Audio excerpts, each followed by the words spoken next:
में दीपदान के नियम की बड़ी महिमा है। दीपदान का नियम प्रत्येक मनुष्य को लेना चाहिए। इसमें सबसे अधिक महत्वपूर्ण जो नियम है दीपदान में वो है 33 स्वाति का, 33 तार की 33 स्वाति का। इसको मैं आपको समझाऊं कि ये कैसे होना चाहिए और कैसे आप इसको करें। उससे पहले आपको बता दूं कि जो लोग 33 तारीख के 33 बाती का दीपदान ना कर पाए उनके लिए कुछ और भी उपाय है, और जो पूरे मास में, पूरे महीने में, अधिक मास में दीपदान ना कर पाए उनके लिए भी अलग से कुछ उपाय है कि केवल कुछ ही दिनों में संपूर्ण अधिक मास दीपदान का पुण्य फल आप कैसे प्राप्त कर सकते हैं।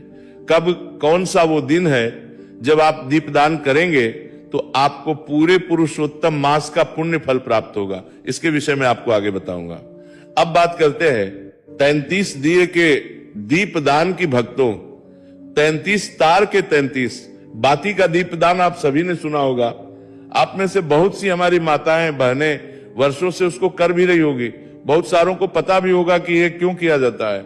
जिनको नहीं पता है उनके लिए बताना आवश्यक होता है कि ये 33 बत्ती का दीपदान नहीं होता। शास्त्रीय नियम क्या है, और इस गणना को तो विज्ञान भी मानता है कि अधिक मास जो है वो प्रत्येक 3 वर्ष में आता है। हर 30 वर्ष 1 महीना अधिक आता है। तो क्या ये जो हम 33 तार की 33 बाती जो जलाते हैं वो केवल हम 33 दिए नहीं जलाते, वास्तव में तो उसके पीछे का जो मूल कारण है वो होता है पूरे 3 वर्ष की बाती जलाना। जिस वर्ष अधिक मास होता है ना, तो हम पूरे 3 वर्ष के सभी दिनों के नाम का दीपदान करते हैं। जैसे आपने कार्तिक में देखा होगा एक 300 बाती का दीपदान करते हैं पूरे वर्ष का ना। उसी प्रकार से पुरुषोत्तम मास, क्योंकि आता ही 3 वर्ष बाद है ना, तो इसमें पूरे 3 साल का दीपदान किया जाता है। तो अब आप अगर बात करें कि जी हम प्रतिदिन का दीपदान करें, तो ऐसे प्रतिदिन तो दीपदान करना सबके लिए संभव हो नहीं पाता, और पुरुषोत्तम मास तो केवल 29 से 30 दिन का ही होता है। तो उसमें पूरे 3 वर्ष का लाभ कैसे लिया जाए। इसलिए ये नियम बना दिया गया कि अगर आप 33 मिलाकर एक बाती बनाते हैं तो उसमें 33 बाती बनती है, 33, क्योंकि एक तार को वहां एक बत्ती के रूप में गिना जा रहा है। और जब आप 33 तार की 33 बाती बना लेते हैं तो 1089 बातियां हो जाती हैं, जो कि लगभग 3 साल के दिनों के बराबर हो जाती हैं। अब यहां पर ये बाती बनाए कैसे, ये बड़ा प्रश्न आता है। देखिए, आप इस बाती कच्चे सूत से बना सकते हैं। मेरे पास बहुत प्रश्न आए, पंडित जी क्या मौली से दीपदान किया जा सकता है, बाती बनाई जा सकती है क्या? हाँ, मौली से भी आप बाती बना सकते हैं। अब उसको गिने कैसे? सूत ला रहे हैं तो सूत को देखिए कि कितने तार का वह सूत है, और उसी प्रकार से मौली से अगर बना रहे हैं तो मौली कोई धागे देखिए कि मौली में कितने धागे हैं, कितने तार हैं, और उसके अनुसार उसको गुणा भाग कर लीजिए। गुणा भाग कैसे कर लीजिए? मान लीजिए कि आपके पास जो सूत है उसमें 11 तार है, गिनिए उसमें 11 तार है। अगर उसमें 11 तार है तो आप ऐसा कीजिए कि 1090 को 11 से डिवाइड कर दीजिए, भाग दे लीजिए, तो बत्ती अगर आप बना लेंगे इस धागे से जिसमें 11 तार है तो वो भी उतनी ही बाती का पुण्य देगा जितना 33 तार की 33 बाती का। ये दूसरा तरीका ये है कि 11 तार है इसमें तो इसको 3 बार लपेट, ये दूसरा तरीका ये है कि 11 तार है इसमें तो इसको 3 बार लपेटिए, 33 तार हो जाएंगे, और उसके बाद बाती के रूप में इसको काट लीजिए, और इस प्रकार से ये पूरे 3 वर्ष की बत्ती बनके आपकी तैयार हो जाती है। 1090 बत्तियां आपके लगभग बनके तैयार हो जाती है उनका। जब आप दीपदान करेंगे तो ये पुरुषोत्तम मास का श्रेष्ठतम दीपदान होगा। अब यहाँ पे अधिक आ रहा है, पंडित जी ये 33 दिए बन रहे हैं और दिन तो 30 ही होते हैं, तो क्या किया जाए? तो इसकी आप शुरुआत करेंगे प्रतिदिन एक दिन से। आपने 33 बाती का एक दीपक प्रतिदिन जलाना है। और अधिक मास की जो शुरुआत हो रही है प्रिय दर्शकों, ये हो रही है 17 मई से, क्योंकि 16 मई को ज्येष्ठ मास की अमावस्या है। और अधिक मास का नियम यह है कि जिस भी महीने में अधिक मास होता है उसकी शुरुआत उस महीने के शुक्ल पक्ष से होती है। इसीलिए क्योंकि पहले आता है कृष्ण, तो पहले 15 दिन जो थे वो शुद्ध ज्येष्ठ मास के थे। उसके बाद जैसे ही शुक्ल पक्ष की शुरुआत हुई, प्रतिपदा अर्थात 17 तारीख से अधिक ज्येष्ठ आरंभ हो गया, और अधिक ज्येष्ठ जो है ये पूरे 30 दिन का रहेगा। इसका समापन होगा 15 जून को, ये 30 दिन अधिक मास के होंगे, और उसके बाद पुनः शुद्ध ज्येष्ठ के अंतिम 15 दिन शुक्ल पक्ष के आएंगे। तो ये जो 30 दिन है 17 मई से और 15 जून तक 30 दिए, तो आप इसमें प्रज्वलित कर देंगे प्रतिदिन के अनुसार। बाकी के जो बचेंगे वो अंतिम 3 दिनों में अतिरिक्त तुलसी माता पे प्रज्वलित कीजिएगा, अर्थात अंतिम 3 दिनों में एक तुलसी माता पे भी जलाना। अब एक बड़ा प्रश्न आपका ये है जी कि प्रतिदिन जो हम दिया जलाएंगे ना, ये जलाना किसके सामने है, किसके निमित्त जलाना है? ये दीप दान आप करेंगे भगवान पुरुषोत्तम के निमित्त, भगवान नारायण के निमित्त।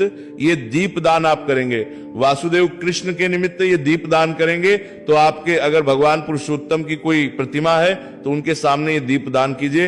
अन्यथा भगवान पुरुषोत्तम का ध्यान करते हुए अपने मंदिर में ये दीप दान कीजिएगा।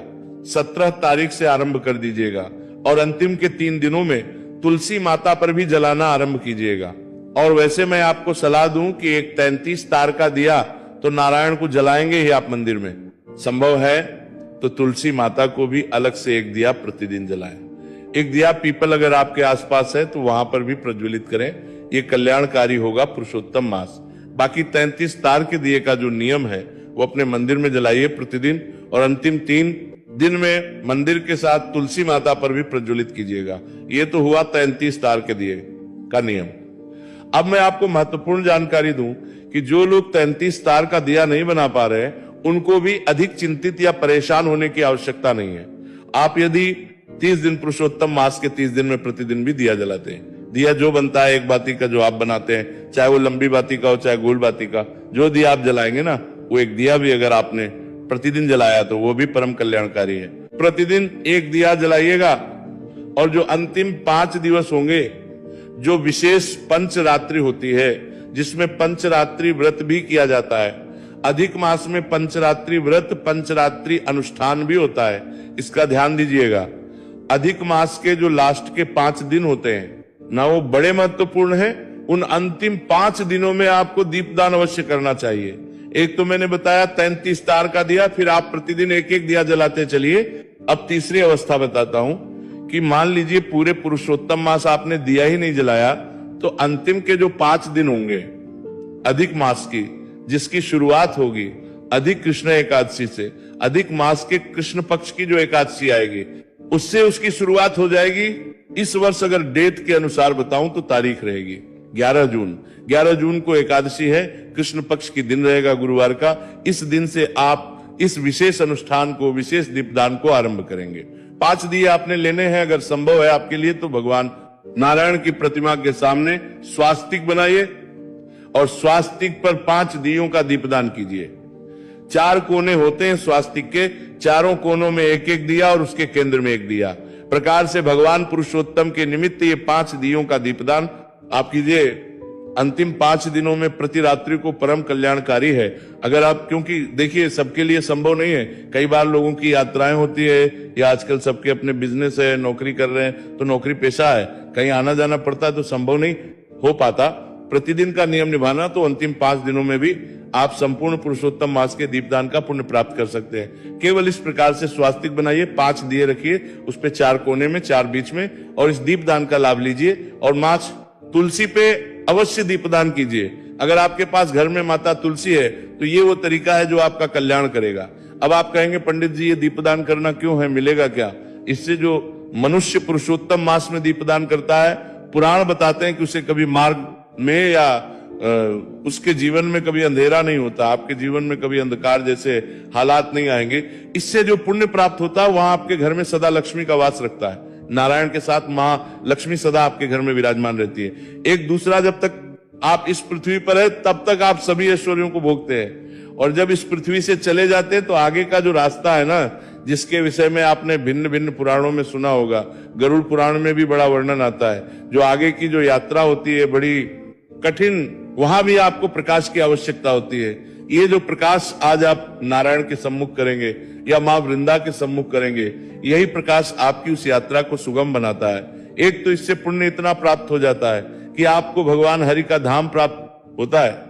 अब क्योंकि मनुष्य की यात्रा तो है, चक्र तो है, जाने का तो जो पुण्यदायी पुरुष होते हैं, जिन्होंने पुण्य कर्म अर्जित किए होते हैं, उनकी वो यात्रा सुगम होती है, अर्थात उनको उस रास्ते में सारी सुविधाएं प्राप्त होती हैं। इसीलिए सदा मनुष्य को हमारे पुराण कहते हैं कि आपको जितना हो सके दान करना चाहिए।